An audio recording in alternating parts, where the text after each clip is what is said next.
La parole est à Monsieur Christian Baptiste, rapporteur spécial de la Commission des finances, de l'économie générale et du contrôle budgétaire pour une durée de 5 minutes. Bonjour.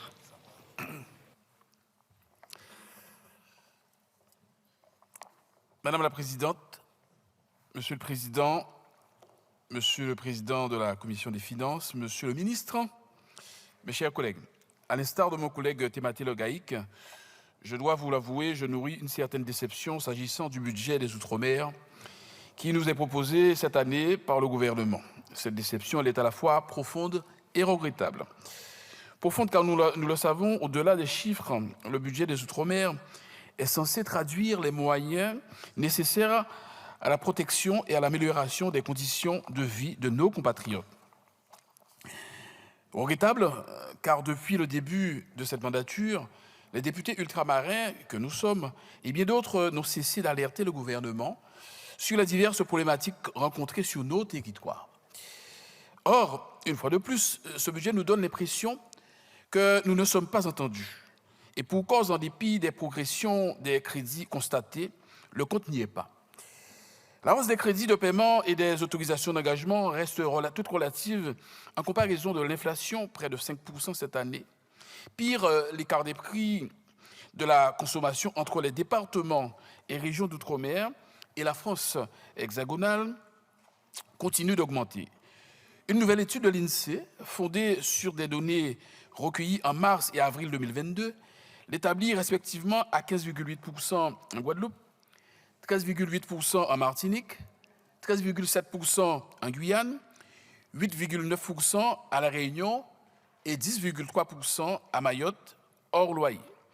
Nous partons donc de très loin, ce qui nous fait dire que nos territoires mériteraient un rattrapage économique important pour développer les infrastructures et sortir de la pauvreté, 40% de la population vivant en dessous du seuil.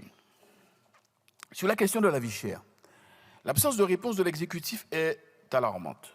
Le dispositif du bouclier qualité-prix BQP est insuffisant dans nos territoires, alors qu'une mesure de blocage des prix des produits de première nécessité sur la base de l'article L410-2 du Code de commerce apporterait une réponse directe et efficace à nos concitoyens. La hausse générale du programme Emploi Outre-mer masque, et nous le regrettons, la chute des crédits de l'action 4, financement de l'économie, de 33% en autorisation de programme, d'engagement et de 34% en crédit de paiement, et en particulier de l'aide aux fret. Comment expliquer cette décision politique dans un contexte inflationniste où nos concitoyens ont à subir de plein fouet les surcoûts à la double insularité, voire même à la triple insularité?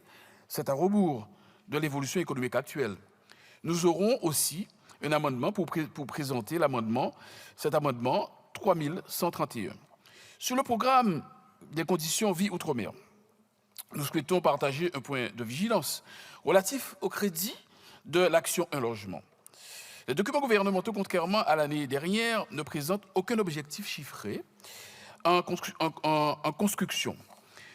Pour autant, nous les avons sollicités auprès de la DGORM, la Direction générale d'outre-mer, car des acteurs importants comme l'Union sociale pour l'habitat outre-mer l'ont également regretté. L'objectif de 5 000 logements sociaux en 2004, comme en 2023, est reconduit, alors que, nous le savons, cet objectif ne suffit pas. In fine, nous nous interrogeons sur la possibilité, pour l'action Un logement, d'une programmation pluriannuelle qui permettrait aux acteurs de s'organiser dans la durée. Enfin, la tempête Philippe, puis l'ouragan Tammy, qui a touché les Antilles et plus particulièrement la Guadeloupe dernièrement, rappellent la vulnérabilité de nos territoires aux aléas climatiques, dont la fréquence ne cesse de s'accroître. En ma qualité de rapporteur spécial, je ne peux donc accepter que les fonds de secours, tels que présentés dans le cadre de ce budget, soient à moyens constants cette année. C'est la raison pour laquelle nous vous proposerons de remédier à cette anomalie avec l'amendement 3167 adopté par la Commission des finances. Enfin, je voudrais vous dire en conclusion, les amendements dont nous aurons à discuter reprennent pour beaucoup d'entre eux des conclusions d'importants travaux du Parlement qu'il propose d'inscrire dans ce budget. En outre, je tiens à saluer les travaux de la délégation aux Outre-mer, de la commission d'enquête sur la vie chère en Outre-mer, sans oublier le rapport co-rédigé avec ma collègue Karine Lebon, que je tiens à saluer tout particulièrement, au cours du dernier printemps de l'évaluation sur l'ingénierie en Outre-mer. En l'état, j'émets un avis défavorable sur ce projet qui nous a été soumis à la discussion par le gouvernement, étant entendu que nous nous réservons la possibilité de réviser notre position en fonction de l'issue qui sera réservée aux différentes discussions sur les amendements. Je vous remercie. Merci beaucoup, mon cher collègue. La parole est à Monsieur Giovanni William,